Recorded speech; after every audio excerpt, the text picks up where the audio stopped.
د نوم نخکته د ویختو صفایي به د کم حد نه تر کم حده پورې کې ټیک شوله. دغه شان د ډک او د سماتي ځای دی نو د دې نه به تر کم حده پورې ویښته کټ کول چې کم دي دا ضروري وي او لازم به وي. دغه شان به بله دا مسله بیان شي چې د دې ویښتو د صفایي طریقه د زیر ناپ ویښتو د صفایي طریقه د زنانو دپاره څنګه ده، بهتره څنګه ده او د نارینهو دپاره څنګه ده. ټیک شو، دا مسله به بیان شي. بله به دا مسله بیان شي چې د ترخونو ویښته د نارینهو او د زنانو دپاره د دې د صفایي مسله دا څنګه ده. ټیک شوله. او بله به دا مسله بیان شي چې دا ویښته به تر څو ورځې بعد به د دې ویښتو صفایي دا به کې او تر څونه ورځو پورې چې ورسي نو دا بیا ګناه ده او ناروا دي او په دې کې د انسان مونځ هم چې کم دی هغه مکروه دی. دا مسله به بیان شي. د دې نه علاوه به دا مسله بیان شي چې د دغه ویښتو نه علاوه د نور بدن ویښته د لاسونو د خپو د ملا د سینې دا ویښته صفا کول د نارینهو دپاره او د زنانو دپاره دا څنګه دي. دا څو ضروري مسلې به په دې ننني کلیپ کې تاسو سره بیان شي.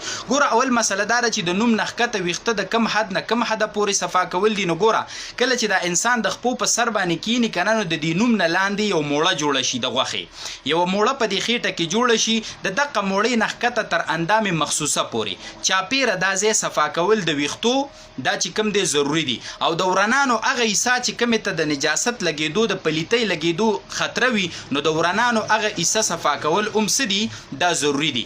دغه شان د سړي دپاره د خصوصیتینو نه یعنې چې انډې ورته وایي د دغې نه ویښته صفا کول دا ضروري دي. او دغه شان ښکته چې بیا لاړ شي نو د ډک او د سماتي چې کم ځای دی نو د هغې نه چاپیره چې هغه ویښته چې هغې ته ګندګي لګي نو هغه ویښته صفا کول دا ضروري دي. ټیک شوله. که انسان اودس ماتی نو هغې ته ګندګي لګي هغه ویښتو ته نو او یا دغه شان انسان صفایي راولي په کاغذ یا په لوټې سره نو هغه ویښته هم په هغې سره هغه وخت کې ګنده کېږي نو دغه چاپیره ویښته صفا کول دا ضروري دي او دا لازم دي. ټیک شوله که نه؟ دا مسله تاسو ته بیان شوه. اوس دا ده چې د دې د کټ کولو طریقه څه ده. نو ګوره، د زنانو دپاره بهتره دا ده چې دا ویښته وباسي د سټې نه، دا د بیخه وباسي. ټیک شوله، دا ورله بهتره ده. خو که په کریمو پوډرو سره د دې صفایي کوي نو دا هم څه دي دا هم درستی جایز دي. خو که زنانه د دې نه علاوه د بلیډ استعمال کوي د دغه ویښتو د ختمولو دپاره نو دا ورله بهتر نه دی خو جایز دی. دا ورله بهتر نه دی خو جایز دی. دغه شان نارینه دي نو هغه به د دې ویښتو صفایي دا د بلیډ په ذریعه یا د ریزر په ذریعه باندې کوي. خو که د دې نه علاوه نارینه هغه راولګي او د دې ویښتو صفایي په کریمو یا پوډرو سره کوي نو دا هم د ده دپاره څه دي جایز دي. خو په کار ده چې په بلیډ ریزر وغیره سره یې څه کي د دې صفایي راولي.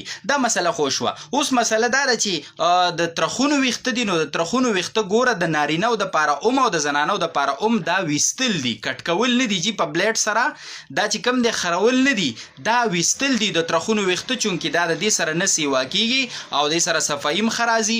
نو لحاظه نو دې نه علاوه که چا په کریم پوډرو سره لر کړه نو هم ټیک ده.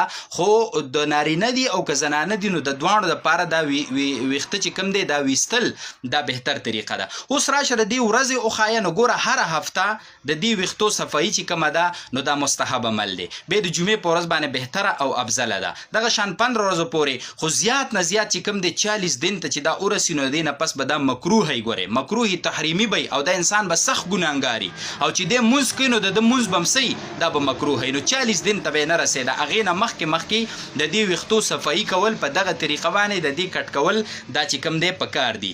دغه شان بله دا مسله وکړه چې د دې ضروري ویښتو نه علاوه نور بدن ویښته د لاسونو د خپو د ملا د خېټې دغه شان چې کوم دی نارینه او زنانه دپاره دا صفا کول څنګه دي. نو ګوره، دا صفا کول جایز دي. خو ګوره دا په هغه ټایم کې که نه چې دی ګوره د خپل بدن نمایش نه کوي خلکو ته چې په دې طریقه خلک مایله کوي. نن سبا زنانه د خپل بدن د ویښتو د نور بدن د ویښتو صفایي په دې خیال باندې چې خلکو ته خپل بدن وښیي د خاوند نه علاوه او خلک ځان ته مایله کړي په دې طریقه دا ناروا او حرام دي او په دې زنانو باندې د الله لعنت وريږي.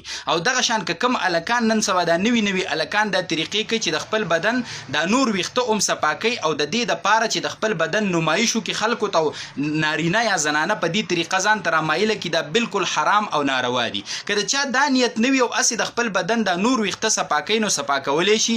زنانه ویښته صفا کوي خپل خاوند ته د ټول بدن هغه صفا کولی شي، په دې کې بیا ګناه نشته. د سر ویښته ویښته د دې دپاره کټ کول چې خلکو ته خپل نمایش وکړي دا بالکل ناروا او حرام او ګناه ده.